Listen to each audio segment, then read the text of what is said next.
Well, the end of days, third temple in Jerusalem, is promised by God. The Apostle John, in this portion, chapter 11, weaves together the longest Old Testament prophecies about Israel's future.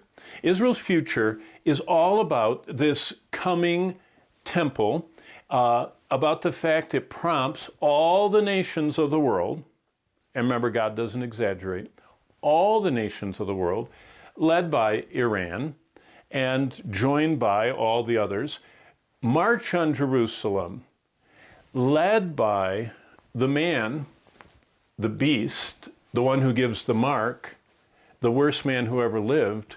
This Antichrist gets the entire world to want to live out the hatred of Satan and destroy Israel.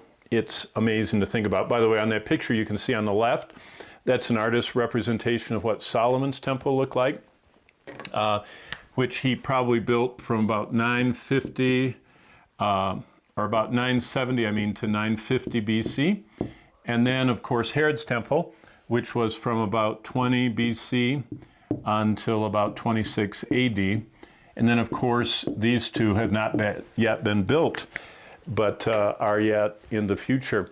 And so this prophetic description of a third temple, the tribulation temple, that precipitates World War III is what we're going to look at in chapter 11. There on the slide in front of you, the first temple, Solomon's temple, which David, remember, prepared all the materials for, left the biggest inheritance ever given to a son, and Solomon used that to build the temple. And then Herod's temple, do you remember during Jesus' ministry, he said, destroy this temple, I'll raise it up in 3 days. And the people said, 46 years, see 20 BC to 26 AD, 46 years this temple's been built, or been in the process of being built, and you're going to build it in 3 days. So that's how we know how long it took to build that temple. The third temple, right here in Revelation 3, and then the final temple is what we're going to examine when we get to the millennium, when we get to Revelation chapter 20. But here's the significant part. The Bible says that there is a future Jewish temple during the tribulation in Jerusalem. So during the tribulation in Jerusalem is this temple, and this temple is what prompts the entire unleashing of the prophecies about the end of the world. So verse 1 of chapter 11, I was given a reed to measure. John is just seeing and measuring what Jesus saw. Now remember, 4 people see this temple. That's how we know it's going to be there. Now you see, why am I spending so much time talking about this? Because half of all Christians do not believe that there are going to be either one of these temples. They say this is all figurative, it's talking about the church. Yet Jesus said in Matthew 24, when you see the abomination of desolation standing in the temple, flee to the mountains.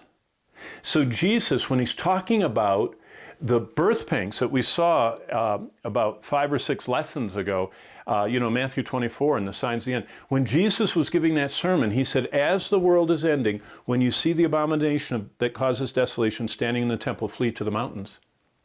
Jesus saw a tribulation temple. Paul saw the same thing in 2 Thessalonians chapter 2. Paul said that this one who makes himself God and calls himself God is going to raise up and put an image of himself and cause false worship in a temple in Jerusalem at the end, after the rapture of the church. So Jesus saw this temple, Paul saw this temple, Daniel saw this temple in Daniel chapter 9. He said in Daniel chapter 9, and verses starting in verse 24, and let me get there with you. It says this, Daniel 9:24, 70 weeks are determined for your people. And verse 25, know therefore and understand that from the going forth of the command to restore and build Jerusalem until Messiah the Prince, there shall be 7 weeks and 62 weeks. So from the rebuilding of the destroyed Solomon temple, there's going to be 483 years. Now we know to the day that is truly what happened, because this was destroyed, and then Cyrus sends them back and lets them have the lumber, and you remember Ezra and Nehemiah and Zerubbabel and all that, and they start rebuilding the temple, and 483 years are clocked there. But then it says, keep going to verse 26, and after 62 weeks, Messiah shall be cut off. Now we've gotten to the crucifixion of Christ right here. And Messiah shall be cut off, but not for himself. That's the substitutionary atonement. And the people of the prince who is to come shall destroy the city. Whoa. The people of the prince that is to come. This prince, this person, the Antichrist, so the Antichrist has 33 different names in the Bible. Prince to come is one of them. But look what it says in this verse. But the people of the prince who is to come, that's the tribulation Antichrist, shall destroy the city and the sanctuary. AD 70, who destroyed Herod's temple? The Romans.